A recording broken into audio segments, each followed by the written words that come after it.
우리 말씀 나누겠습니다. 요한복음 16장 13절에서 33절까지 오늘 다 끝내겠습니다. 우리 함께 봉독하시죠. 그러하나 진리의 성령이 오시면 그가 너희를 모든 진리 가운데로 인도하시리니 그가 자의로 말하지 않고 오직 듣는 것을 말하시며 장래일을 너희에게 알리시리라. 그가 내 영광을 나타내리니 내 것을 가지고 너희에게 알리겠음이니라. 무릇 아버지께 있는 것은 다 내 것이라. 그러므로 내가 말하기를 그가 내 것을 가지고 너희에게 알리리라 하였노라. 조금 있으면 너희가 나를 보지 못하겠고 또 조금 있으면 나를 보리라 하신대. 제자 중에서 서로 말하되 우리에게 말씀하신 바 조금 있으면 나를 보지 못하겠고 또 조금 있으면 나를 보리라 하시며 또 내가 아버지께로 감이라 하신 것이 무슨 말씀이뇨 하고 또 말하되 조금 있으면이라 한 말씀이 무슨 말씀이뇨 무엇을 말씀하시는지 알지 못하노라 하거늘 예수께서 그 묻고자 함을 아시고 가라사대 내 말이 조금 있으면 나를 보지 못하겠고 또 조금 있으면 나를 보리라 함으로 서로 문의하느냐. 내가 진실로 진실로 너희에게 이르노니 너희는 곡하고 애통하겠으나 세상은 기뻐하리라. 너희는 근심하겠으나 너희 근심이 도리어 기쁨이 되리라. 여자가 해산하게 되면 그때가 이르렀으므로 근심하나 아이를 낳으면 세상에 사람 난 기쁨을 인하여 그 고통을 다시 기억지 아니하느니라. 지금은 너희가 근심하나 내가 다시 너희를 보리니 너희 마음이 기쁠 것이요 너희 기쁨을 빼앗을 자가 없느니라. 그날에는 너희가 아무것도 내게 묻지 아니하리라. 내가 진실로 진실로 너희에게 이르노니 너희가 무엇이든지 아버지께 구하는 것을 내 이름으로 주시리라. 지금까지는 너희가 내 이름으로 아무것도 구하지 아니하였으나 구하라. 그리하면 받으리니 너희 기쁨이 충만하리라. 이것을 비사로 너희에게 일렀거니와 때가 이르면 다시 비사로 너희에게 이르지 않고 아버지에 대한 것을 밝히 이르리라. 그날에 너희가 내 이름으로 구할 것이요 내가 너희를 위하여 아버지께 구하겠다 하는 말이 아니니 이는 너희가 나를 사랑하고 또 나를 하나님께로서 온 줄 믿은 고로 아버지께서 친히 너희를 사랑하심이니라. 내가 아버지께로 나와서 세상에 왔고 다시 세상을 떠나 아버지께로 가노라 하시니 제자들이 말하되 지금은 밝히 말씀하시고 아무 비사도 하지 아니하시니 우리가 지금에야 주께서 모든 것을 아시고 또 사람의 물음을 기다리시지 않는 줄 아나이다. 이로써 하나님께로서 나오심을 우리가 믿삼나이다. 예수께서 대답하시되 이제는 너희가 믿느냐. 보라 너희가 다 각각 제 곳으로 흩어지고 나를 혼자 둘 때가 오나니 벌써 왔도다. 그러나 내가 혼자 있는 것이 아니라 아버지께서 나와 함께 계시느니라. 이것을 너희에게 이름은 너희로 내 안에서 평안을 누리게 하려 함이라. 세상에서는 너희가 환난을 당하나 담대하라. 내가 세상을 이겼노라 하시니라. 아멘. 수요일날 수요 새벽 기도가 끝나고 이제 하루 종일 앉아서 오늘 설교할 원고를 쓰다 보면 정말 하루 종일 아무도 안 와요, 교회에. 그러다가 한 서너 시쯤 되면 최영이가 무슨 생쥐처럼 살살살살 돌아다니면서 뭘 청소를 하고 뭘 정리를 하고 그러다가 대여섯 시 되면 찬양팀이 와서 찬양 연습을 하는데 저는 그때가 그렇게 감격스러울 수가 없어요. 이게 오랜 침묵이 팍 깨지면서 이 하나님의 영광이 이 예배당 안에 가득 차 있는 것 같은 그런 느낌을 받습니다. 그래서 제가 그 사무실에 앉아서 마지막 정리를 하면서 계속 따라 부르곤 하는데 우리 찬양팀들이 이렇게 열심히 찬양을 하고 아름다운 찬양을 하는 데는 큰 노력과 수고가 필요한 겁니다. 여러분들 이렇게 사석에서 만나거나 그러면 좀 이렇게 격려해 주시고 맛있는 것도 좀 사주시고 그러세요. 박수 한번 쳐줄까요 오늘? 네. 요즘 정병주는 저 변기 가느라고 아주 힘도 들고 그러는데 어깨도 좀 이렇게 쳐주시고 위로 좀 해주십시오. 자, 여러분은 지금 여러 주에 걸쳐서 주님의 다락방 강화를 공부하고 계십니다. 오늘 이제 다 끝나는 거예요. 주님의 다락방 강화는 오늘로 끝이 나고 이제 17장부터는 주님의 대제사장적 기도가 나옵니다. 오늘 이 다락방 강화의 결론 속에 다락방 강화의 전체 주제가 잘 나타나 있습니다. 잘 들어보세요. 다음 주부터는 이제 17장을 나가게 될 텐데 17장도 굉장히 길고 어렵습니다. 그래서 그 17장만 끝나면 요한복음은 거의 다 끝난 거나 마찬가지예요. 주님은 다락방 강화의 처음부터 제자들에게 성령을 약속하시죠. 그리고 마지막 결론에서 그 보혜사 성령의 오심에 관한 내용을 강조하여 설명해주고 마치세요. 그러니까 당신이 떠나시면서 근심하고 있는 제자들에게 성령이 오실 거야. 걱정하지 마. 성령이 오실 거야. 전체적인 주제가 성령이 오실 거야. 걱정하지 마. 그것이 다락방 강화의 사실 전체적인 주제라 해도 과언이 아니에요. 주님은 말씀하시기를 성령 하나님이 이 땅에 오셔서 하실 일이 죄에 대하여, 의에 대하여, 심판에 대하여 고소를 하실 것이다 라고 하셨죠. 그 단어가 고소라고 그랬어요. 그리고는 오늘 본문 서두에 기록된 것처럼 성령께서 예수님의 영광을 나타내실 것이라 그래요. 예수님의 영광을 나타낼 거래요. 그리고 그 아래로 이어지는 내용이 모두 제자들의 근심에 대한 내용과 그 근심이 기쁨으로 변하게 될 것임을 고지하는 내용이에요. 그러니까 다락방 강화의 결론 부분인 16장 전체의 내용을 간략하게 줄여서 요약을 해보면 이러합니다. 예수님께서 이 세상을 떠나실 것이다 라는 말씀을 하시자 제자들이 마음에 근심이 가득했어요. 6절에 나오죠. 그것을 보시고 주님이 제자들을 위로하시는데 당신께서 오히려 가시는 것이 제자들에게 유익이다 라고 말씀을 하세요. 당신이 가셔야 성령이 오셔서 그분의 일을 하실 것이기 때문이다 라고 말씀하시죠. 그리고는 성령이 오셔서 하시는 일이 당신의 영광을 나타내는 일이며 그 일은 성도들의 근심과 환난으로 나타나게 될 것임을 말씀해 주세요. 일단은 잘 들어보세요. 그런데 그 근심이 도리어 기쁨이 될 것이니 절대 두려워하지 말라라고 하시면서 그 다락방 강화의 마지막을 여러분이 잘 아시는 세상에서는 너희가 환난을 당하나 담대하라 라고 끝을 내십니다.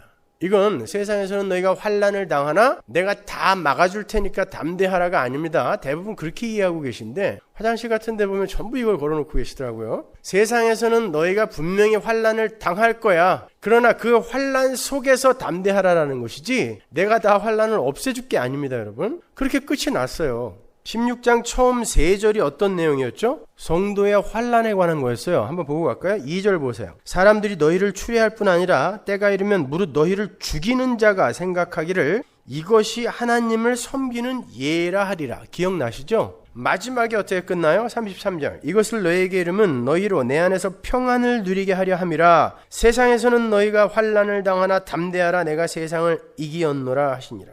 처음과 끝이 전부 성도의 환난에 관한 거예요. 그리고 그 중간에 들어있는 샌드위치 그 속이 성령의 오심에 관한 내용이죠. 그러니까 성령의 오심과 성도의 근심과 환난이 아주 밀접한 관련이 있다는 것을 우리가 알 수 있어요. 샌드위치의 양쪽 빵과 속은 항상 서로를 강화시켜주는 거니까. 그렇죠? 예수님이 승귀를 하시게 되면 성도들에게 근심과 환난이 닥쳐올 터인데 그들의 그 근심과 환난은 세상에 비해서 형편없이 연약하기만 한 성도들의 무력함과 연약함 때문이죠. 그 전까지는 예수님이 지켜주고 보호해줬으니까 근심과 환난이 없었지만 이제 예수님이 올라가 버리면 큰일 난 거 아니에요. 이 사람들은요. 거기에서 근심과 환난이 오게 되는 거예요. 성령은 바로 그러한 성도들의 연약함과 무력함을 도우시기 위해 우리에게 오시는 거란 말이죠. 그런데도 우리의 삶을 보면 성령이 오시긴 오셨는데 개뿔이나 하나도 안 지켜주는 것 같아요. 그죠? 뭘 지켜주고 계십니까? 여러분의 삶을 지금?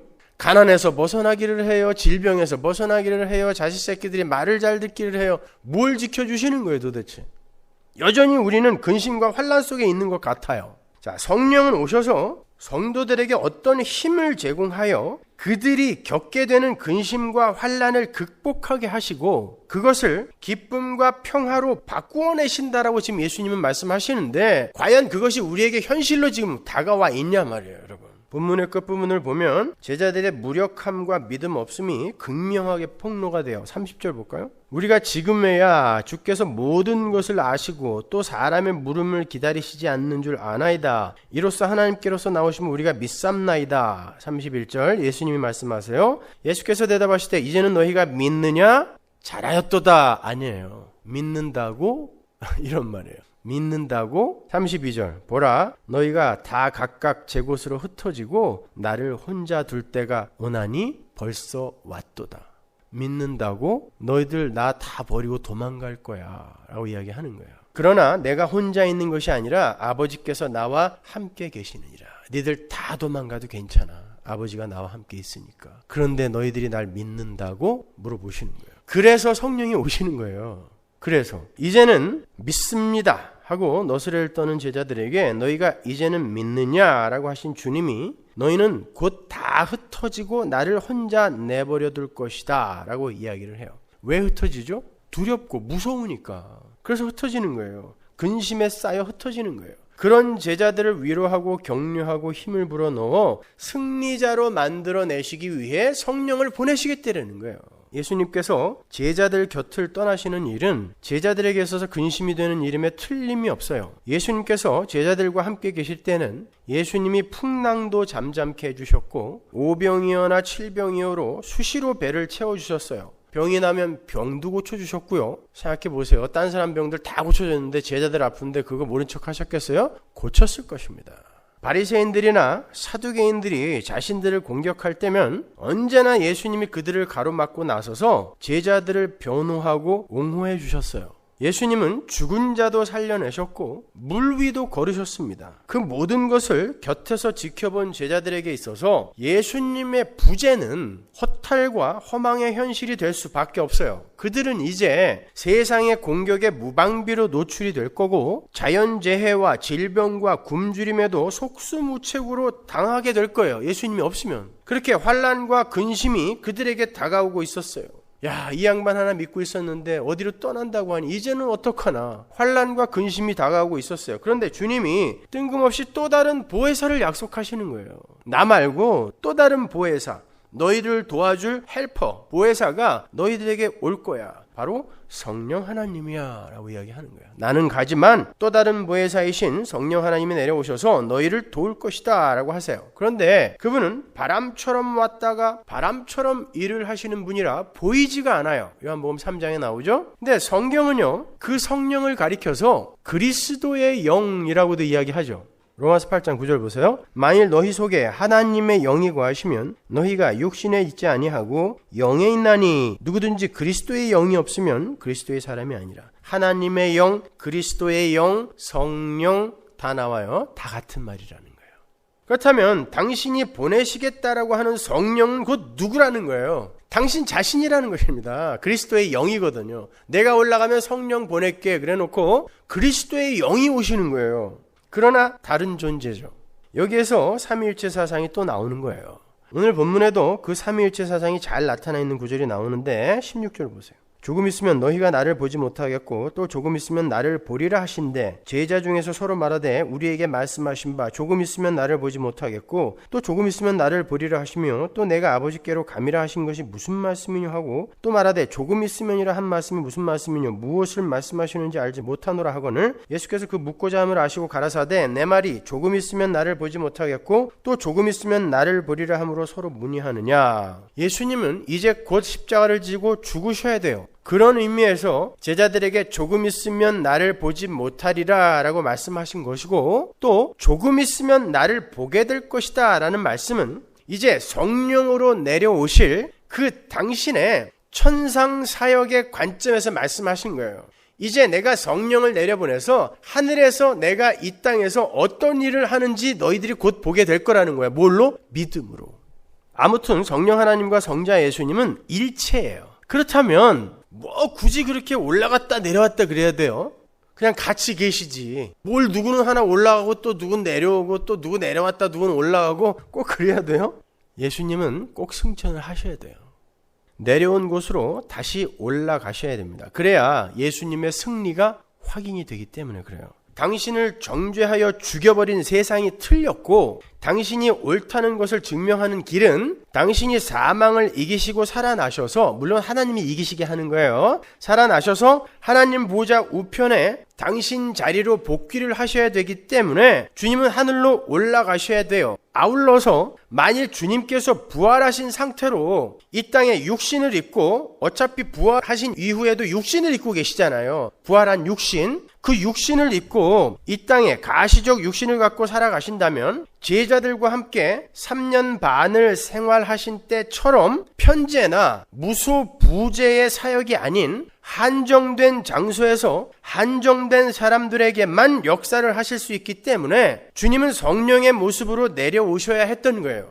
예수님은 우리를 위해 육신을 입으심으로 말미암아 이제 편제나 무소부재가 안 되는 존재가 되어버렸습니다. 여러분 그게 얼마나 큰 희생인지 아세요? 그래서 성령의 모습으로 다시 내려오셔야 되는 거예요. 그분이 이 땅에 함께 거하실 수가 없어요. 그러나 주님이 성령으로 오셔야 하는 정말 중요한 이유는요, 이제 믿음의 시대가 도래해야 하기 때문에 그래요. 이게 정말 중요한 거예요. 딴 건 다 잊어버리셔도 돼요. 믿음이란 여러분이 잘 아시는 바대로 하나님의 택한 백성들에게만 주어지는 하나님의 선물이에요. 그리고 그 믿음은 보이지 않는 것을 실체로 받아들일 수 있는 신비한 능력입니다. 요한복음 14장으로 가면 왜 예수님이 보이지 않으시는 성령으로 오시는 것이 그 믿음의 시대를 여는 것인지가 보다 선명하게 나와 있어요. 16절 보세요. 내가 아버지께 구하겠으니 그가 또 다른 보혜사를 너희에게 주사 영원토록 너희와 함께 있게 하시리니 저는 진리의 영이라 세상은 능히 저를 받지 못하나니 이는 저를 보지도 못하고 알지도 못함이라. 그러나 너희는 저를 아나니 저는 너희와 함께 거하시며 또 너희 속에 계시겠습니다. 내가 너희를 고아와 같이 버려두지 아니하고 너희에게로 오리라. 조금 있으면 세상은 다시 나를 보지 못할 터이로되 너희는 나를 보리니 이는 내가 살았고 너희도 살겠습니다. 오늘 본문하고 흡사한 구절인데 거기에 하나가 첨가되어 있어요. 성령이 오시는데 세상은 보지 못한다예요. 세상은 보지 못하는데 제자들은 본다 그래요. 그건 하나님께서 성도들에게 믿음이라는 새로운 눈을 주시겠다는 거예요. 믿음이 있는 자, 믿음이라는 새로운 눈을 가진 자는 예수를 봐요. 보이지 않는 성령으로 오신 예수를 봐요. 그런데 그 믿음이라는 새로운 눈이 없는 이들은 그 보이지 않는 바람과 같은 성령으로 오신 예수님을 못 알아보더라는 것입니다. 그래서 믿음이 있는 자들만 성령을 봐요. 그 믿음의 눈은 주님을 볼 뿐만 아니라 이 세상의 모든 현상들을 새로운 패러다임으로 해석할 수 있는 눈이에요. 주님만 볼 수 있는 눈이 아니라 자기에게 닥치는 모든 현상과 사건과 현실을 새로운 눈으로 해석할 수 있는 능력이에요. 그게 믿음입니다. 그래서 믿음이 있는 자는 똑같은 사건을 경험하면서 다르게 해석을 해요. 똑같은 사건을 경험하는데 다른 제각기의 현실로 받아들이게 된단 말입니다. 세상은 세상의 현실로, 믿음이 있는 자는 하늘의 현실로 받아들일 수 있게 돼요. 그게 믿음의 눈입니다. 세상을 육신의 눈으로 보게 되면 모든 것이 근심거리고 염려할 것밖에 없어요. 다 걱정이죠, 여러분. 괜히 목사가 물어보면 그냥 믿음이 있는 척 해야 되니까 걱정이 어디 있어요, 걱정이. 그러시지만 여러분 눈에 다 써 있어요. 걱정. 뭐 하나 제대로 되는 게 없고 마음먹은 대로 되는 것이 없는 세상살이에서 우리에게 남는 건 사실 근심과 염려밖에 없어요. 보이는 것만을 의지하고 그것으로만 성패를 판단하기 때문에 그런 사람들에게 근심은 당연한 거예요. 이것은 제자들이라고 해서 예외가 아니었습니다. 하지만 하늘로 가신 예수님을 이 세상에서 믿음으로 볼 수 있어질 때 그들에게서 근심 대신에 기쁨이 있게 될 거라는 거예요. 그거는 마지막 날에 가서야 완성이 되는 거예요. 그래서 여러분들이 예수님을 영접했지만 지금도 수시로 걱정과 근심 속에 빠지게 되는 거예요. 완성이 되지 않았기 때문에. 근데 어떤 때는 신기하게도 그런 것들이, 그런 근심과 걱정들이 싹 사라질 때가 있죠. 그때는 정말 성령 충만해요, 우리가. 그래서 막 찬양도 하고 기도도 하고 하는데 대부분의 시간은 걱정과 근심 속으로 다시 침잠하게 됩니다. 아직 우리가 완성이 되지 않았기 때문에 그래요. 그러나 결국에 우리가 오롯이 믿음의 눈으로 예수를 명확히 보게 될 그날, 바울이 이야기한 것처럼 예수님을 내 얼굴과 대면하여 보게 되는 그날 우리는 모든 걱정과 근심에서 해방이 되는 거란 말이죠. 그러나 그 전까지는 계속해서 걱정과 근심 속에 침잠을 하게 되는 거예요. 이제 육신의 눈이 아니라 하늘을 소망하는 눈으로 세상을 보게 될 때 세상 일이 내 맘대로 안 되는 것이 아니야. 내 맘대로 안 돼서 걱정 근심이 있는 거니까. 근데 우리가 하늘의 눈으로 그걸 언뜻 보게 되면 어떨 때는 이 세상 일이 내 맘대로 안 되는 게 아니라 하나님의 뜻대로 되는 것이구나 라고 달리 해석을 할 수 있단 말입니다. 내 맘대로 안 되니까 걱정이 됐어요. 그러나 그것을 조금 다른 관점에서 이게 하나님의 뜻대로 되느라고 내 맘대로 안 되는구나까지 가게 되면 거기에서 걱정과 근심이 사라지게 되는 거예요. 가끔 우리가 경험하게 되는 것입니다. 그것이요. 근데 나중에 영원한 그 나라에서는 영원히 그 상태가 되는 거예요. 하나님께 전부 맡겨버리는 거예요. 그래서 걱정과 근심이 전혀 없는 그런 곳에서 우리는 살게 된다라고 이야기를 하는 거죠. 그리고 하나님의 뜻대로 되어져 가고 있는 그 일은 하나님의 뜻은 나를 살리는 데 목적이 있으니까 이건 전적으로 100% 나를 살리는 일이야 까지 가게 된단 말이에요. 그러니까 거기에 어떻게 걱정이 있겠습니까? 오히려 내 마음대로 안 되는 걸 기쁨으로 여기게 되죠. 근데 앞으로 여러분들의 삶 속에서 이런 일이 이제 더 잦아지게 된단 말이에요. 그걸 성숙이라고 하는 거예요, 여러분. 하나님은 그 믿음을 근거로 성도와 세상을 가름하세요. 나눠버리세요. 니네 그 믿음 있어? 없어? 염소. 있어? 양. 가르는 거예요. 다시 한번요. 하나님은 보이지 않는 걸 실체로 받아들이며 보이지 않는 것 속에서 그 보이지 않는 것을 실체로 받아들여 그 속에서 풍요를 아예 누리고 있는 그 믿음을 가진 사람을 양이라 취급하신다니까요. 양. 예수님께서 보이지 않는 성령으로 성도들에게 오신다는 것은 이제 주님이 가시적 육신으로 계실 때와는 다른 방법으로 당신의 백성들을 이끌어 가시겠다라는 선언이기도 해요. 그게 무슨 말이냐면 예수님께서 이 땅에 계실 때는 질병도 고쳐주고 굶주림도 해결해 주시고 풍랑도 잠잠케 해주시고 함으로 해서 예수님의 구원하심과 보호하심과 지키심을 직접 몸으로 경험케 해줬죠. 그게 구약입니다. 예수님이 태어나시기 이전이 구약이 아니라 예수님이 십자가에서 죽으시고 부활하신 그때까지가 구약이에요. 그래서 예수님이 십자가에 죽으시기까지 율법을 다 지키신 거예요. 구약시대는 다 지켜야 되니까. 그러나 그 사역은 아주 제한된 지역에서 제한된 사람들에게만 행해진 제한된 사역이었잖아요. 예수님이 복음 전하는 것도 갈릴리와 그 주변 인근, 그 주변에서 제한된 사역이었잖아요. 뿐만 아니라 그러한 육신으로서의 주님의 지상 사역은 단지 하나님의 구원과 하나님 나라의 풍요를 상징하고 설명하는 것에 불과했던 거였어요. 병을 고치시고 예수님이 귀신을 쫓아내시고 굶주림을 해결해 준 건 사망의 증상으로 온 질병, 사망의 증상으로 온 굶주림, 사망의 증상으로 온 귀신 들림, 마귀 들림 이런 것들을 내가 십자가로 전부 해결할 것이다를 상징으로 그림으로 보여준 거란 말입니다. 그게 목적이 아니란 말이에요. 그게 목적이라면 예수님이 뭐하러 힘들게 쫓아다니면서 쫓아요. 그 힘들게 사마리아 여인 만나러 달려가시잖아요. 그래놓고 힘들어서 우물 곁에 앉아서 헐떡거렸단 말입니다. 예수님이 그게 목적이었다면 세상에 있는 모든 질병에 시달리는 자들아 다 나아라 그럼 낫는 거예요. 실제로 그렇게 고친 적도 있잖아요. 뭘 굳이 그 집까지 가십니까? 여기서 말씀하세요. 그럼 나실걸요? 낫단 말입니다. 그게 목적이라면 귀신 쫓아내는 게 목적이고 병 고치는 게 목적이고 굶주림 해결해 주는 게 목적이라면 굳이 그렇게 힘들게 일 안 하셔도 돼요. 뭐하러 5병이요 7병이요 굳이 그거 갖다가 튀겨주시고 그럽니까? 지금부터 영원히 너희들은 배고프지 말아라 그러면 되잖아요. 그러면 무슨 재미로 살 뻔했어요.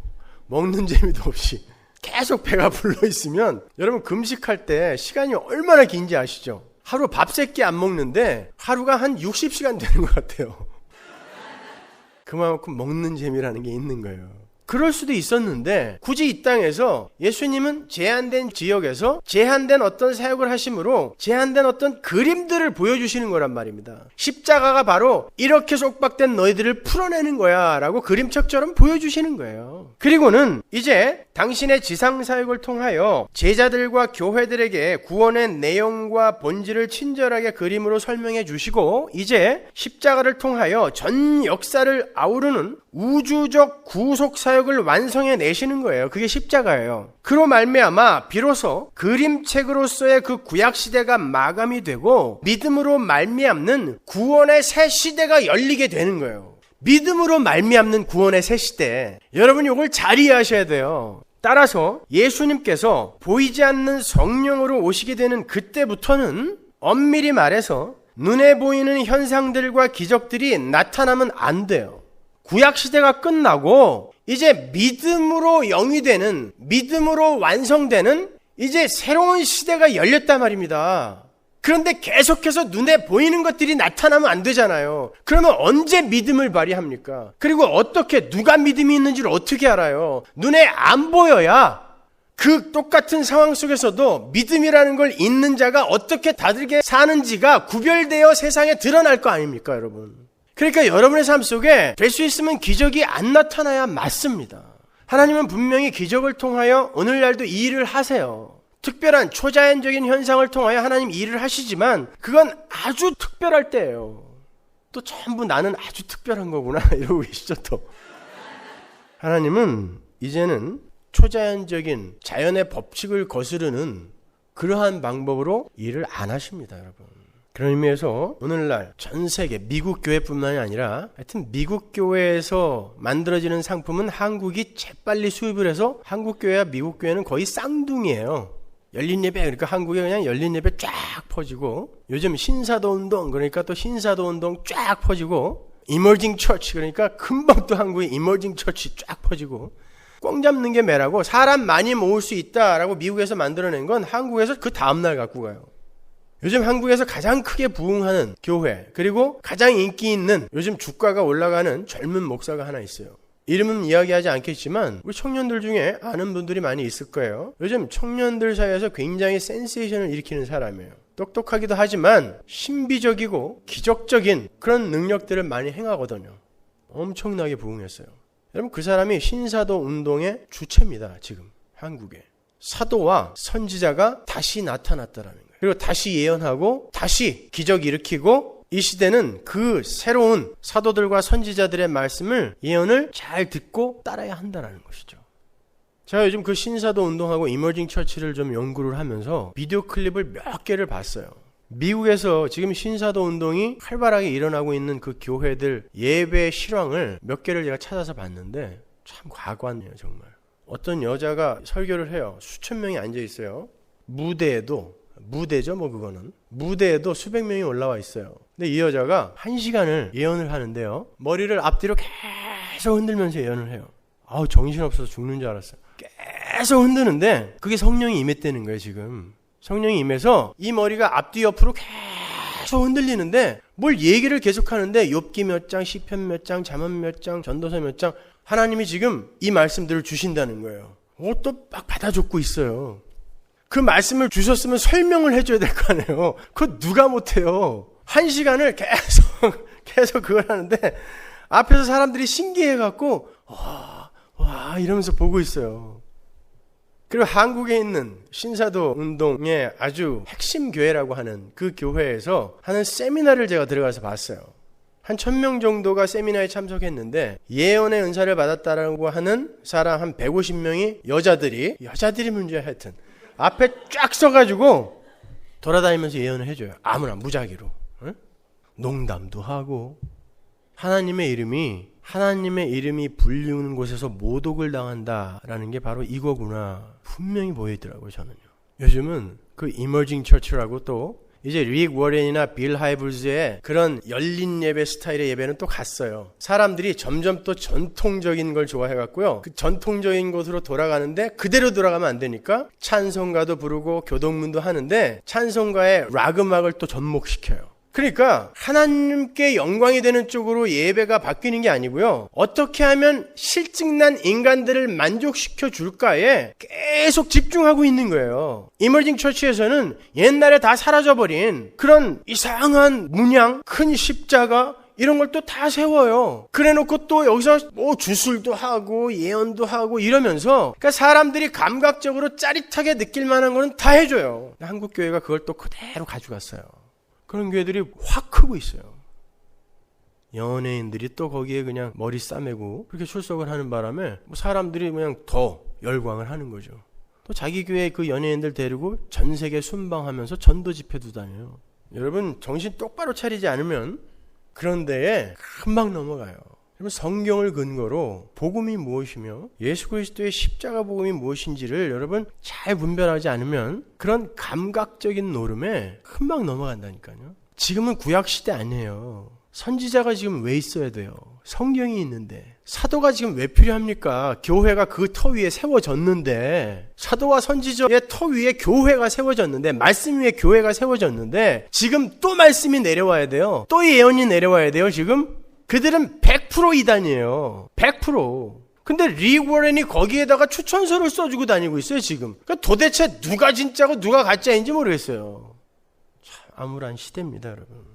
아무튼 그런 연유로 예수님이 함께 하실 때는 요원해 보였던 그 근심과 환난이 제자들에게 닥치는 건 어찌 보면 당연한 일이 되는 거예요. 이제 가시적 지키심과 보호하심에서 불가시적 영적 지키심과 보호하심으로 하나님의 사역의 패턴이 바뀌었기 때문이에요. 좀 더 구체적으로 말하면 하나님께서 구약 내내 당신의 영광과 능력을 세상에 나타내 보이시겠다라고 반복하여 말씀하셨는데 그 능력이 이 세상에서 힘있는 모습으로 기적적인 모습으로 나타나지 않고 성도들의 삶 속에서 믿음의 발휘라는 측면에서 나타난단 말이에요. 하나님의 능력이. 쉬운 말로 하나님은 도저히 불가능한 상태에서 성도들이 인내를 하고 사랑을 하고 용서를 하고 섬겨내고 하는 것에서 하나님의 진정한 능력을 보이시기로 작정을 하셨기 때문에 성도는 그들이 기대하고 원하는 바의 반대 방향에서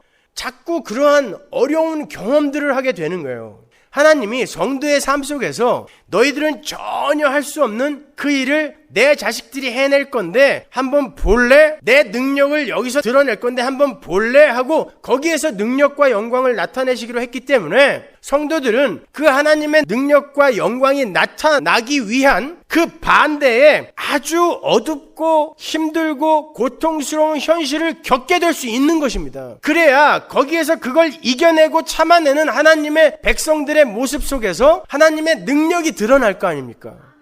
그래서 예수님이 떠나고 성령이 이 땅에 오시면 이제 보이지 않는 믿음으로 영위되는 하나님 나라가 이 땅에서 이제 완성이 되어져야 되기 때문에 여기에서는 성도들에게 고통과 어려움과 환난이 생기는 게 마땅한 거예요. 당연한 거예요. 그러니까 예수님이 바로 돌아가시기 직전에 이 말씀 해주시는 거예요. 죽기 직전에 하는 말이 제일 중요한 말이잖아요. 죽기 직전에. 세상에서는 너희가 환난을 당하나 담대하라. 내가 세상을 이겼으니까 그 이겼다라는 그 사실 믿음으로 믿고 너희들 현실 속에서는 너희들이 지는 것처럼 보여도 담대하라 라는 뜻이에요. 내가 같이 십자가 뽑아들고 싸워줄게가 아니라니까요. 여러분 그게 오늘날 교회가 크게 착각하고 있는 것입니다. 여러분 본문 14절을 보시면 성령이 오셔서 하시는 일 중에 아주 중요한 일이 예수님의 영광을 나타내는 것이라 기록이 되어 있죠. 14절 보세요. 그가 내 영광을 나타내리니 내 것을 가지고 너희에게 알리겠음이니라. 보세요. 예수님의 영광이 뭐예요? 하나님의 영광이 예수님의 영광에서 드러났죠. 아니 일단 영광이 뭐죠? 독사. 하나님의 성품, 속성, 능력, 하늘의 것 이런 것들이 가시적으로 계시되어져 있는 상태를 영광이라 그래요. 독사. 영광의 박수 이거 아니라니까요. 영광의 박수 그럼 하나님 영광 받으세요? 하나님의 능력, 성품, 속성, 하늘의 것 이런 것들이 가시적으로 계시되어져 있는 상태를 영광이라고 하는 거예요. 그러면 예수님의 삶 속에서 어떻게 하나님의 영광이 드러났어요? 아버지의 영광이 나에게서 드러났다 그랬잖아요. 어떻게 드러났어요? 세상이 십자가에 박아서 죽여버리는데 그리고 고난을 주는데 참고 인내하며 그들을 사랑하고 섬겨주고 용서해 주더라는 것입니다. 그게 하나님의 속성이며 성품이에요. 내가 사랑하기로 하고 내가 용서하기로 한 이들은 무슨 일이 있어도 사랑하고야 마는 그 하나님의 성품이 예수의 삶 속에서 계시되어 드러났잖아요. 그게 영광이에요. 그런데 성령이 오셔서 우리들의 삶 속에 거하시면서 나의 영광을 나타낼 거래요. 십자가에 매달아 죽이겠다는 뜻입니다, 여러분. 여러분을 십자가에 매달아 죽이겠다는 뜻이에요. 그런데 그 속에서 내 새끼들이 어떻게 참아내는지 봐라라는 것입니다. 그게 내 영광을 나타낸다는 거예요. 우리는 예수를 믿는 순간 십자가에 매달려 죽을 각오해야 되는 것입니다. 지금 자꾸 어떤 분들이 전화해서 어떻게 그렇게 살아요? 어떻게 그렇게 살아요? 그러는데 참 측은하더구만요. 여러분은 그렇게 못 살아요. 그래서 하나님이 그렇게 살게 만들어가고 계시는 거예요. 그게 여러분의 삶이에요. 그래서 그렇게 힘겹고 어려운 일들이 생겨나는 것입니다. 십자가 져야 돼요. 자기 부인해야 돼요. 예수님이 직접 자기 입으로 말씀하셨잖아요. 나를 따르려거든 자기 십자가 지고 자기를 부인해야 된다라고. 근데 그런 말들은 전부 찢어버려가지고요. 아예 무시해버리는 거예요. 아닙니다, 여러분. 우리는 예수의 영광을 우리의 삶 속에서 드러내는 삶을 살게 되어 있어요. 성령이 오셔서 그거 하신다는데 여러분 삶 속에 그 삶이 안 나타나면 성령이 지금 주무시고 계시는 거죠. 직무유기예요. 그러나 성령은 그러시지 않아요. 졸지도 않고 주무시지도 않으시면서 여러분 속에서 예수의 영광을 드러낸다니까요. 예수의 성품을 드러냅니다. 하늘의 것을 드러내는 거예요. 기적을 일으키는 거 아니라니까요. 그게 하늘의 것입니까? 그럼 기적이나 신비한 현상들은 마귀들도 할 수 있어요. 마태복음 24장 보세요. 23절. 그때 사람이 너희에게 말하되 보라 그리스도가 여기 있다 혹 저기 있다 하여도 믿지 말라. 거짓 그리스도들과 거짓 선지자들이 일어나 큰 표적과 기사를 보이어 할 수만 있으면 택하신 자들도 미혹하게 하리라. 오죽하면 하나님의 택함 받은 자들까지도 속들하는 것입니다. 얼마나 기적이 크게 일어나면. 보라 내가 너희에게 미리 말하였노라. 그러면 사람들이 너희에게 말하되 보라 그리스도가 광야에 있다 하여도 나가지 말고 보라 골방에 있다 하여도 믿지 말라. 무슨 말이에요? 기적이 있는 곳에 가지 말라란 뜻입니다. 신사도 운동인이 이머징 처치 그런데 왜 가갖고 이렇게 난리들 피는 거예요 도대체. 가지 말라니까요. 예수님이 말씀하신 거 아니에요. 여기서 기적이 일어났대, 저기서 기적이 일어났대, 여기서 은이빨 금리빨로 바뀌었대, 저기서 누가 암 환자가 낫대. 맨 10,000명 중에 하나 낫잖아요. 그럼 그 기도원 떠요. 그리고는 전부 인간들이요 나에게도 언젠가 로또 한 방이 맞겠지라는 그런 기대 심리로 스스로 그들이 그 기도원의 세력이 돼버려요. 아세요? 가끔 하나씩만 놔도요 거기는 모든 병이 날 수 있는 곳처럼 된다니까요. 기자들이 찾아가서 진짜 과거의 병력 그거 가져오고 지금 당신의 진단서 가져와서 우리 인터뷰 한번 화끈하게 합시다 라고 했을 때 한 명도 나선 사람 없어요. 실제로 낫다고 해도 그게 뭐가 그렇게 대단합니까 여러분? 뭐가 그렇게 대단해요 그게? 윤여석 집사님처럼 하나님이 부르면 천국 있으라고 그러면은 여기서 하나님이 조금 더 나를 쓰신다고 하니까 그것도 할렐루야. 암이 걸렸는데 내 삶이 담담해졌어요. 여러분 그거보다 더 큰 기적이 있습니까? 성령은 오셔서 그렇게 만들어내는 거예요. 내 새끼 봐. 이 세상이 가장 무서워하는 암이 걸렸는데 내 아들이 저렇게 당당한 거 봐라. 그게 영광입니다. 고쳐주는 게 영광 아니라니까요. 그거는 의사들도 해줄 수 있는 거 아니에요. 하나님만 해줄 수 있는 거. 이 세상 그 어떤 것으로도 안 되는데 하나님만 해줄 수 있는 것이 기적이란 말입니다. 하나님은 그걸 하신단 말이에요. 하나님이 체면이 있지. 마귀도 하는 걸 하나님이 꼽사리 껴서 같이 그거 하고 계시단 말이에요 지금. 참 답답해요. 응? 계시록 13장 12절 저가 먼저 나온 짐승의 모든 권세를 그 앞에서 행하고 땅과 땅에 거하는 자들로 처음 짐승에게 경배하게 하니 곧 죽게 되었던 상처가 나은지라. 큰 이적을 행하되 심지어 사람들 앞에서 불이 하늘로부터 땅에 내려오게 하고 짐승 앞에서 받은 바 이적을 행함으로 땅에 거하는 자들을 미혹하며 땅에 거하는 자에게 이르기를 칼에 상하였다가 살아난 짐승을 위하여 우상을 만들라 하더라. 요한계시록에 나오는 용, 바다에서 올라온 짐승, 땅에서 올라온 짐승, 그 이야기죠. 삼위일체를 정확하게 흉내내고 있는 마귀의 세력, 그들을 666이라고 했잖아요. 하나님의 세력에 미치지 못하는 777에 미치지 못하는 가짜 666이란 말입니다. 그들이 어떻게 흉내낸다 그래요? 죽었다가 살아난 것 같은 자, 예수를 사칭하고 있는 어떤 자를 섬기게 하기 위해 기적으로 마구 사람들을 미혹한다라는 거예요. 오늘날하고 똑같지 않아요? 예수의 이름도 허투루 부르는 인간들이 땅에서 올라온 짐승들이 부리는 기적과 이사에 속아서 엉터리로 갔다가 헌금하고 엉터리로 갔다가 봉사하고 엉터리로 갔다가 선교하고 이러고 있는 거예요. 777을 그대로 흉내낸 666이 어디 들어오겠습니까? 절에 가 있겠습니까? 그건 완전히 다른 거잖아요. 흉내내는 게 아니잖아요. 교회에 들어와 있단 말입니다. 근데 뭘로 들어와 있어요? 기적으로 들어와 있다니까요. 근데도 알파코스니 뭐니 해갖고 그런 거 쫓아다니시겠냐고요.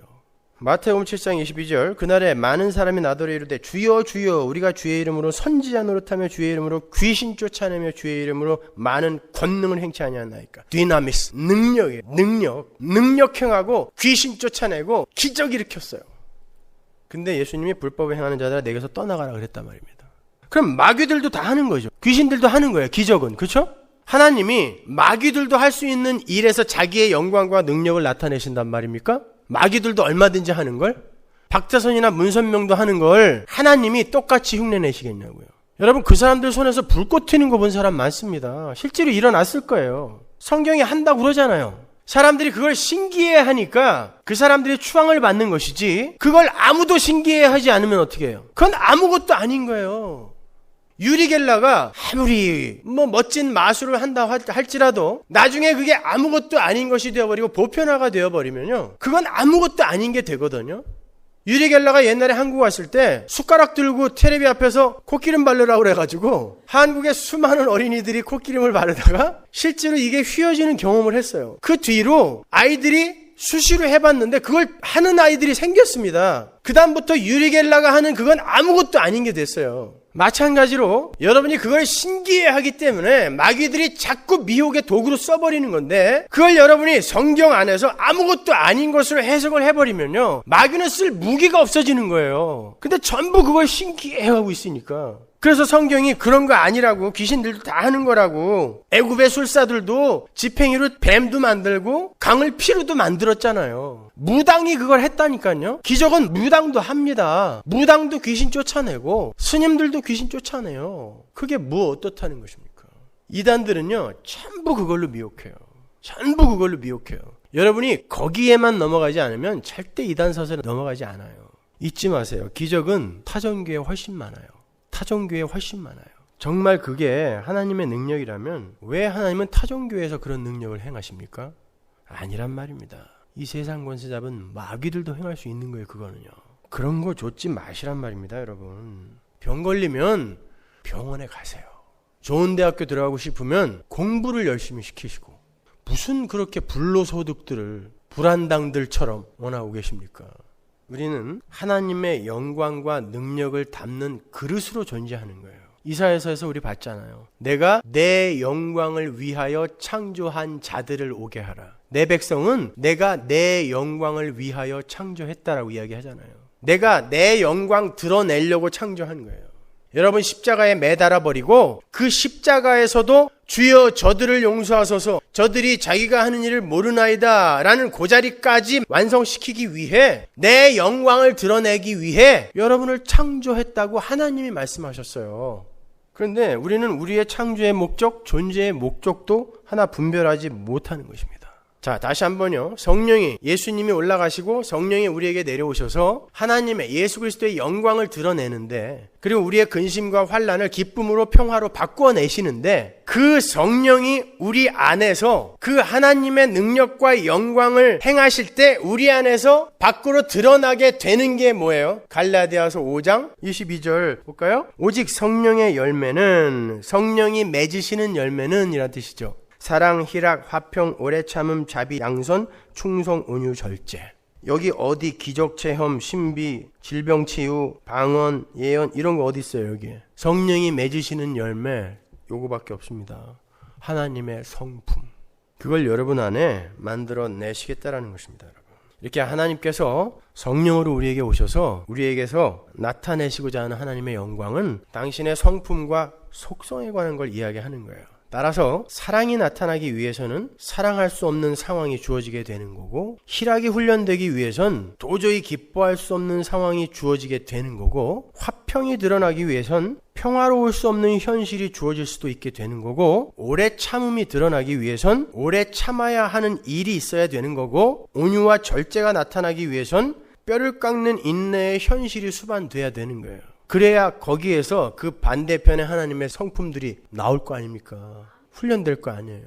이곳에도 극한의 가난 속에서 하나님의 약속의 소망으로 희락과 화평 속에서 행복해하는 분들이 계세요. 분명히. 저는 알고 있습니다. 여러분에게 지금 하나님의 영광이 나타나고 있는 거예요. 도저히 견뎌낼 수 없을 것 같은 상황 속에서 잘 참고 계신 분들 계시죠? 얼마 전까지만 해도 목마다라 확 죽어버릴까? 그랬었는데 여러분 아직 안 죽었잖아요. 그리고 여기 와서 이렇게 기쁘게 하나님의 말씀을 듣고 있어요. 어디서 그런 힘이 나셨습니까? 하나님의 영광이 드러나고 있는 거예요. 성령이 여러분 안에 오셔서 그거 하고 계시는 거예요. 이런 특별한 기적이 여러분 안에서 일어나고 있단 말입니다. 이게 은이빨 금이빨로 변한 것보다 덜해요? 그거 전부 금으로 만들어서 무엇들 하시려고 그렇게 그걸 쫓아다니는지 모르겠어요. 내가 언젠가 그 목사 만나면은 네 이빨부터 한번 다 금으로 만들어보고 그 다음에 나랑 얘기하자 이렇게 한번 얘기하려고 그래요. 니네 식구들은 전부 은이빨 금이빨로 됐니? 한번 물어보려고. 여러분 안에서 성령 하나님이 하나님의 영광을 드러내는 방법은 여러 가지가 있어요. 여러분이 도저히 절제할 수 없는 상황 속에서 절제했을 때 하나님의 영광이 드러난 거예요. 용서할 수 없는데 용서했을 때 하나님의 영광이 드러난 것입니다.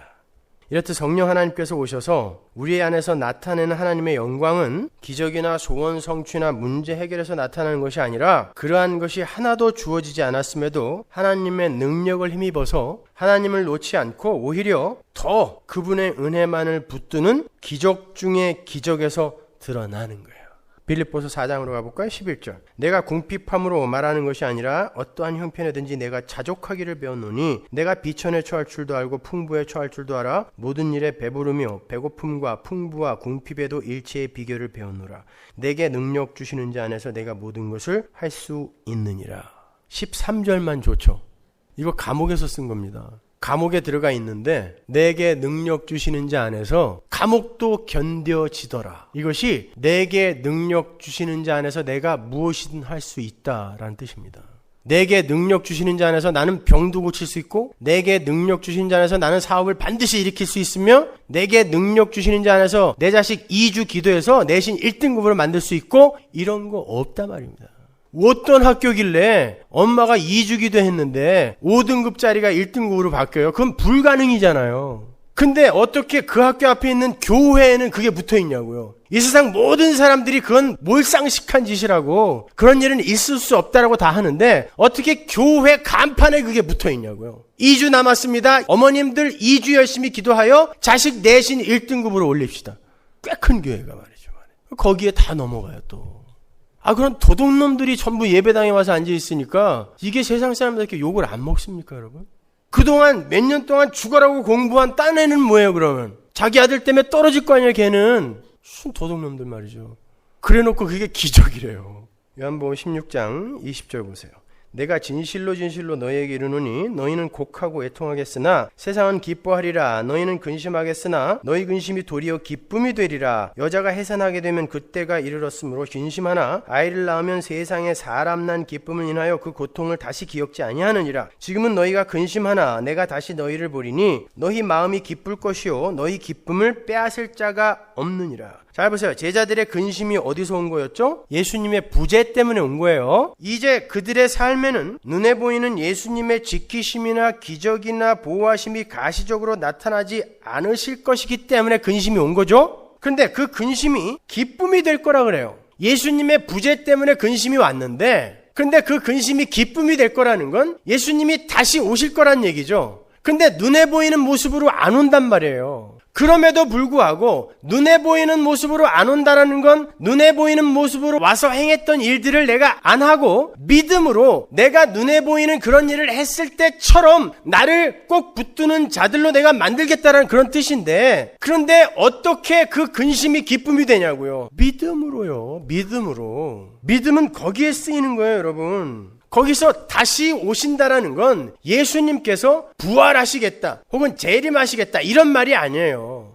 예수님 부활하셨다가 또 금방 가잖아요. 근데 내가 금방 올 테니까 3일 만에 살아날 거야. 그러니까 조금만 기다려. 그런 말씀 하시겠어요? 아니라 말입니다 여러분. 내가 성령으로 다시 올 거야. 근데 너희 눈에는 안 보일 거거든. 근데 내가 너희들 곁에서 진짜 너희를 지키고 있다라는 걸 영적으로 지키고 있다라는 것을 깨달아 너희들이 그 근심 속에서 기뻐지게 될 거야. 뭘로? 믿음으로. 그러니까 기적을 자꾸 보고 싶어하는 사람들은 뭐예요? 난 믿음 없어요. 믿음 없어요. 그러고 있는 거예요. 믿음 없으니 보이는 거라도 자꾸 보여주세요. 그러는 거죠. 그런데 이 세대가 믿음이 없는 세대라는 게 확 폭로가 된 거예요. 신사도 운동, 이머징 처치가 확 뜨고 있는 거 보면 믿음 없는 시대라는 게 하나님 앞에 발각이 난 거예요. 세상에 어떻게 예언이라면 지금도 예언이 있다면 하나님의 말씀을 받아서 직통으로 지금 하나님의 말씀을 대언하는 건데 그 하나님이 어떤 분인지 정말 아는 인간이라면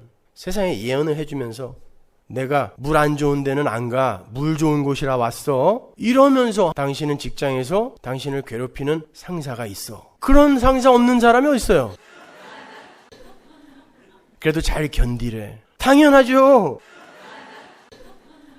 여러분 그건 사주팔자 공부할 때 기본으로 일주일 배우는 거예요. 일상으로 치고 들어가라. 그거를 교회에서 예언해준다는 인간들이 똑같이 하고 있어요. 참 300m씩 줄 서갖고 말이죠. 그걸 듣겠다고. 하나님의 말씀을 들으세요. 하여튼 바로 그 현실을 16장의 결론인 마지막 33절이 이렇게 요약을 해줘요. 다시 한번 보자고요. 이것을 너희에게 이름은 너희로 내 안에서 평안을 누리게 하려 함이라. 세상에서는 너희가 환난을 당하나 담대하라. 내가 세상을 이겼노라 하시니라. 근심하고 있는 제자들에게 성령을 보낼 테니 근심하지 말라고 하신 주님께서 평안까지 약속하세요. 평안. 그렇죠? 에이레네, 평안. 근데 평안을 약속하시는 그 어절에 환난이 등장하잖아요. 그것은 주님의 부재로 제자들이 환난을 당하게 될 거지만 성령의 오심으로 믿음이 주어지게 되면 그들이 환난의 상황 속에서 평안을 얻을 수 있는 능력의 소유자가 될 것이다 라는 그런 말이에요. 환난이 올 때에도 당신이 세상을 이겼다는 거, 즉 죄에 대하여, 의에 대하여, 심판에 대하여 성령께서 명쾌하게 가르쳐 주실 것이므로 너희들이 지금 질병에 걸린 건 세상에게 지금 너희들이 지는 것처럼 보이잖아. 너희들이 여전히 굶주리고 있고 가난한 건 너희들이 지금 세상에 진 것처럼 보이잖아. 근데 성령이 와서 심판당한 것은 세상이다라는 것을 너희들에게 분명히 가르쳐 줄 것이므로 너희들은 그 속에서도 평안을 누리게 될 거야 라는 뜻이라니까요. 성령이 오셔서 가르쳐 주시니까. 믿음으로 살아야 하는 새로운 세상에서 너희는 가시적 보호나 체험이나 성취 등이 눈에 보이지 않아도 사업이 망해도 극한의 가난을 통과하면서도 괴로운 질병을 통과하면서도 절대 담대함을 잃어서는 안 된다는 거예요. 여러분 담대하십시오. 하나님이 여러분 안에 계시고 하나님이 여러분을 끌고 가세요. 그리고 하나님이 여러분을 완성시키시려고 지금 우리와는 비교도 할 수 없는 열심으로 우리를 먼저 살고 계시단 말입니다. 그 하나님이 말이에요. 본문 21절 22절 보면 여자가 해산하게 되면 그때가 이르렀으므로 근심하나 아이를 낳으면 세상에 사람 난 기쁨을 인하여 그 고통을 다시 기억하지 아니하느니라. 지금은 너희가 근심하나 내가 다시 너희를 보리니 너희 마음이 기쁠 것이요 너희 기쁨을 빼앗을 자가 없느니라. 애를 낳기 전까지 진통할 때까지요. 산모들이 얼마나 고생합니까? 근데 아기를 딱 낳고 나면 그 고통이 다 잊혀지는 것처럼 예수님이 우리의 무엇을 위해 우리를 떠날 것이다라는 것을 우리가 안다면 그 근심 속에서 우리는 애를 아직 낳지 못하고 완성이 안 됐으니까 지금 산고의 고통 속에 있는 상황 속에서도 너희들은 그 아이가 난 상태를 믿음으로 받아들일 수 있기 때문에 너희들은 그 산고의 고통 속에서 이미 기쁨을 누릴 수 있다는 것입니다. 여러분 제자들은 근데 그게 무슨 말인지 몰랐어요. 그래서 여전히 근심했지만 우리는 성경 전체를 통해서 이제 알잖아요. 예수님이 왜 올라가셨고 왜 보이지 않는 성령이 내려왔는지 우리는 알잖아요. 영원한 생명 주기 위해서. 그래서 여러분의 삶 속에서 이렇게 가시적 예수님이 안 나타나고 정말 능력도 없는 것 같은 보이지 않는 성령이 나를 끌고 가는 거야, 마는 거야. 이런 인식 속에서 우리를 이렇게 지지부진, 우리가 생각하기에 지지부진 끌고 가는 것처럼 보이는 것뿐이에요. 그러나 우리는 결론을 알기 때문에 그 속에서 기뻐하고 평화를 누린다는 것입니다. 그게 성도인 거예요. 근데 그걸 안 가르쳤기 때문에 자꾸 눈에 보이는 것으로 짜릿해하고 눈에 보이는 것으로 즐거워하고 눈에 보이는 것으로 자기의 신앙을 판가름하고 있단 말입니다. 그것도 습관이 돼요. 그래서 신비한 현상 같은 거 보고 경험하려고 하는 거 습관됩니다. 그런 거 안 나타나면요 나중에 무슨 담배 끊었을 때 금단 현상 나타나는 것처럼 안절부절을 못해요. 한 6개월에 한 번씩은 어디 한번 갔다 와줘야 돼. 갔다 와서 한 6개월 잘 버텨요. 약발로요. 그 다음에 또 약발 떨어지면은 수련회도 가야 돼. 거기 갔다 오면 한 달 간다고요. 또 떨어져. 새벽 기도가 이틀 가요. 또 떨어져. 계속 이런 식이에요. 신앙은요 내가 무엇을 어떻게 느끼고 나의 감정이 지금 어떠한 상태인가 거기에 관계없이 그런 상태에서 하나님이 나를 끌고 가시고 있다라는 그 확신이 우리의 신앙이지, 여러분이 기쁘고 짜릿하고 나는 지금 신앙이 지금 막 철철 넘쳐 성령이 충만해 이런 느낌을 꼭 가져야 여러분이 신앙생활 잘하고 있는 게 아니라니까요. 왜 그렇게 안절부절 못해요? 성경 좀 한 일주일 안 읽으면 어때요? 워낙들 안 읽으니까 제가 읽으라 하는 거지. 평소에 읽던 사람이 성경책 한 일주일 안 읽잖아요? 큐티 한 일주일 안 하면 하나님이 금방 하늘에서 짱돌 던질 것처럼 불안해갖고 안절부절해요. 그래서 무슨 나쁜 일이 일어나면 꼭 그것 때문에 그런 것처럼 착각들 한다고요. 여러분이 교회 1년 동안 빠져도요 하나님이 여러분 절대 안 놓으세요. 빠지란 얘기가 아니라 하나님의 열심이 어떤지를 꼭 아시란 얘기예요. 그럼에도 불구하고 하나님은 나의 아버지시다 라는 것을 내 마음속에 확고히 붙들고 있는 걸 신앙이라고 하는 것이지, 불안할 때마다 뭐 하나 해놓고, 불안할 때마다 11조하고, 불안할 때마다 새벽기도 가고 이래갖고 자꾸 무엇으로 채우려고 하는 건 불신앙이라니까요. 그건 믿음 아니잖아요. 믿음은 보이지 않는 것을 실체로 받아들이는 거라니까요, 여러분. 얼마 전에 제가 GMF 소속의 한 선교사님의 이야기를 제가 존경하는 목사님으로부터 전해 들었어요. 그 목사님이 GMF 선교의 간부시기 때문에 굉장히 똑똑하고 박사학위까지 받으신 그런 선교사님께서 다 내려놓고 코소보에 그 열악한 지역에 선교를 하러 가셨어요. 그리고 몇 텀을 하시고 너무 쉬질 못하니까 안식년을 가시기 위해서 이제 한국으로 안식년을 가시기 위해 안식년을 준비하셨어요. 그러니까 식구들이 다 이제 신이 난 거예요. 1년을 쉴 수 있잖아요. 그래서 한국으로 돌아가기 전에 온 가족이 마지막으로 코소보에서 소풍을 갔어요. 소풍을 가갖고 잘 놀고 있는데 딸내미가, 물놀이를 하던 딸내미가 갑자기 급류에 휘말린 거예요. 그래가지고 들어갔다 나왔다 하고 있는 거예요. 근데 이 선교사님이 수영을 굉장히 잘하시는 분이라 아가야 잠깐만 기다려 그러고 확 뛰어내렸어요. 근데 하필 그 선교사님이 뛰어내린 데가 바위가 이렇게 갈라져 있는 곳으로 뛰어내려갖고 다리가 가운데 딱 낀 거예요. 떨어지면서 다리가 부러졌고 그 바위에 그 부러진 다리가 끼어서 꼼짝달싹 못하는 상황이 되어버린 거예요. 딸이 고등학생이었는데 아버지 코앞에서 움직이질 못하니까 아버지 코앞에서 딸내미가 물속에 빠져 죽은 거예요. 며칠 있으면 한국 가서 이제 안식년을 보내야 하는데 하나님이 그거 안 말려주셨습니다. 아니 그렇게 죽을 고생, 온 가족이 죽을 고생하면서 거기서 선교사역 했어요. 그러면 상은 주지 못할 망정 그런 건 좀 막아줘야 되지 않아요? 아니 안 막아줬어요? 괜찮아요. 아버지가 구할 수 있잖아요. 그러면 그 바위로 떨어지는 것만 막아주셨어도 되잖아요. 그럼 아버지가 얼마든지 건져올 수 있었는데 왜 하필 그 자리로 떨어졌는데 그것도 안 막아주실까요? 하나님의 백성이 아닌 사람들은 그 상황 속에서 당신 같은 하나님이 무슨 하나님이야, 내가 당신 같은 하나님을 위해서 일을 한다고 천만의 말씀, 당신 같은 하나님 이제 안 믿어, 떠납니다. 하나님의 백성은 보이지 않는 성령이 내려오셔서 내 안에서 보이지 않게 일을 하시는, 내 안에서 하나님의 영광을 드러내고 계시는 그 사람은 괜찮아요. 하나님이 무슨 뜻이 있으셔서 그러셨을 거예요. 고통스럽죠. 괴롭죠. 내 자식이 내 눈앞에서 죽어가는 걸 눈 뜨고 보는 게 그게 부모로서 할 짓입니까? 그러나 그는 절대 하나님 못 떠납니다. 하나님이 세상에게 보여주시는 거예요. 진짜로 보이지 않는 믿음을 갖고 있는 내 백성이 이 세상에 있는 거 너희들 봤어? 보여주시는 거예요. 보이는 예수님이 그 자리에 계셨다면 풍랑아 잠잠해라, 얘야 올라와라 건져줬을 거 아닙니까? 보이지 않는 성령이 안 도와줬다니까요.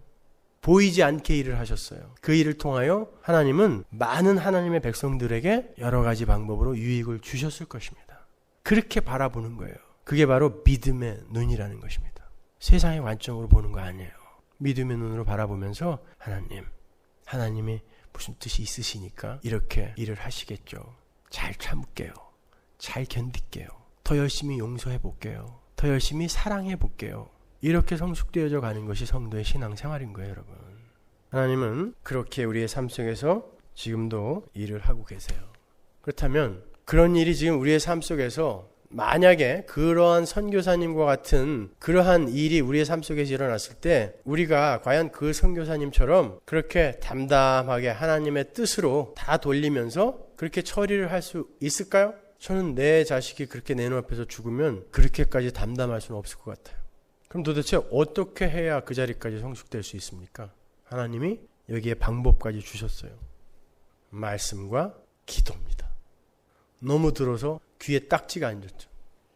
13절에 보면 예수님이 그래요. 성령이 오시면 그가 너희를 모든 진리 가운데로 인도할 거라고 그러죠. 그 앞에 관사가 붙었어요. 정관사가. 그러면 그 진리는, 그 알레테이아는 테스 알레테이아인데 그 알레테이아는 어떤 특별한 알레테이아라는 건데 성경이라는 뜻이에요. 계시. 그 제자들이 이제 성경을 쓰잖아요. 하나님이 교회에게 주실 그 계시를 너희가 이제 올바로 깨달아 기록하게 될 것이라는 뜻이에요. 그 말은 교회는 바로 그 하나님의 말씀, 테스 알레테이아스, 그 진리, 하나님의 계시만으로 이 근심과 환난 속에서 기쁨과 평화로 돌아설 수 있다는 뜻이에요. 뿐만 아니라 예수님께서 뭐라고 그러시냐면은 그날에 성령이 다시 오시게 되면 너희들이 내 이름으로 구하라 그래요. 그거 하나만 보고 가자고요, 여러분. 23절에 보면요. 그날에는 너희가 아무것도 내게 묻지 아니하리라. 내가 진실로 진실로 너희에게 이르노니 너희가 무엇이든지 아버지께 구하는 것을 내 이름으로 주시리라 라고 말씀하시죠. 여기 아무것도 묻지 않는다라는 말은 아무것도 하나님께 고하지 않는다라는 뜻이에요. 여기서 묻다라고 번역이 된 에로타우는요, 24절에 구하다, 아이타오와 혼용해서 써도 무방한 단어예요. 그러니까 이 말을 다시 번역하면 이러죠. 아무것도 묻지 아니하리라는 아무것도 구하지 않는다라는 뜻이에요. 보세요. 그날에는 성령이 너희 안에 오시게 되면, 너희가 믿음을 받게 되면 이제 너희는 아무것도 내게 구하지 아니하리라는 뜻이에요. 아무것도 내게 기도하지 아니하리라는 뜻이에요. 진실로 너희에게 이르노니 너희가 무엇이든지 아버지께 구하는 것을 내 이름으로 주시리라 그래요. 아무것도 안 구할 거라면서요. 근데 너희가 내 이름으로 구하는 건 아버지가 주신대요. 무슨 말일까요? 그래놓고 그 밑에 뭐라 그래요? 지금까지는 너희가 내 이름으로 아무것도 구하지 아니하였으나 구하라. 그리하면 받으리니 너희 기쁨이 충만하리라. 구하라는 거야, 말라는 거예요. 이 말은 성도는 구해야 할 것이 있고 구하지 말아야 할 것이 있다는 뜻입니다. 구해야 할 것이 뭐예요? 24절 보면 지금까지는 너희가 내 이름으로 아무것도 구하지 아니하였다. 이 말은 구하긴 많이 구했는데 내 이름으로 구하지 않았다는 거예요. 그 말은 내 이름으로 구한다는 건 내 뜻에 맞게 구했다는 뜻이에요. 예수님의 이름으로 구한다는 건 그렇잖아요. 하나님께 열심히 기도해놓고 예수님의 이름으로 기도하옵나이다 아멘 하는 건 이게 예수님의 뜻에 합당한 것일 거예요. 하나님, 이런 말이거든요. 하나님, 다른 아이들 어떻게 되든지 말든지 우리 아들 공부 진짜 지지리도 안 했거든요. 다른 애들 한 20명 떨어져도 괜찮으니까 우리 아들은 꼭 서울대 붙여주세요. 예수님의 이름으로 기도합니다 아멘. 하나님이 그럴 거예요. 내 아들 예수가 그렇게 기도하겠니? 그게 예수님의 이름으로 기도하는 거야? 이렇게 물으실 거라고요. 이 이야기예요. 너희가 지금까지는 가시적으로 예수에게서 뭔가를 얻어내려고만 했던 그런 삶 속에서는 예수의 이름으로 예수의 뜻에 맞는 기도를 한 번도 해본 적이 없지만 이제 보이지 않는 성령이 내려오셔서 너희들을 하나님의 백성으로 성숙시켜 갈 때에는 이제 너희가 내 이름으로 구하는 것이 있게 될 것인데 그건 하나님이 다 들어준다는 거예요. 그럼 예수님의 이름으로 우리가 구해야 될 게 뭐냐고요? 예수님이 가장 원하는 것들이 뭡니까? 우리의 거룩의 완성과 하나님 나라의 완성이죠. 거기에 대한 기도는 하라는 거예요.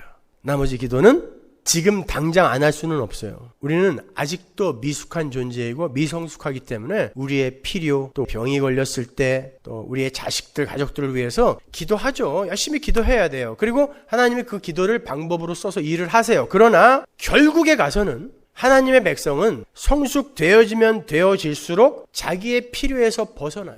자기의 필요에서 벗어납니다. 그리고 나중에는 하나님이 내 재산을 뺏어가서라도 내가 하나님의 자녀로 완성이 되는 데에 그게 도움이 된다면 하나님 그 일을 내 삶 속에서 일어나게 해주세요. 거기까지 가야 되는 거예요.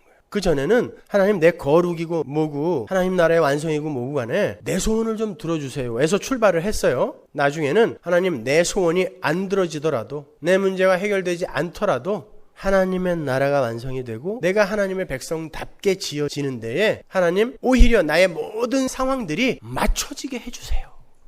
그 기도가 된다는 것입니다. 그래서 그날에는 너희가 내게 아무것도 구하지 않게 될 것이지만 그날에는 또 나에게 내 이름으로 구하는 게 있을 거야 이야기하는 거예요. 그런 기도 하세요. 하나님이 다 들어주신대요. 왜냐하면 여러분의 그 기도를 안 들어주면요, 여러분 안에 연합되어 있는 성령님이 여러분하고 같이 지옥 가야 돼요. 이제 떨어질 수가 없거든요. 하나님의 언약 속에서 성령 하나님이 여러분과 영원히 함께 있기로 결정이 되어버렸어요. 번복이 안 돼요. 그런데 어떻게 하나님이 그 기도를 안 들어줘요? 모가지를 비틀어서라도 끌고 가십니다. 지금 비틀린 사람들 계시죠? 이렇게. 네? 아무 걱정하지 마세요, 여러분. 하나님은 반드시 여러분을 하나님의 백성으로 완성해내세요. 그리고 그 길에 여러분에게 허락된 일들이 지금 여러분의 인생일 뿐입니다. 그러니까 잘 참으시고 잘 견디십시오. 여러분의 근심과 환난이 기쁨으로 온전히 바뀌게 되는 그날이 분명히 여러분에게 올 것이고 지금 그 기적을 경험하고 있는 분들이 이곳에도 분명히 계세요. 더 많이 경험하세요. 행복하십시오, 여러분. 기뻐하세요. 희락이 여러분 거고 평화가 여러분 겁니다.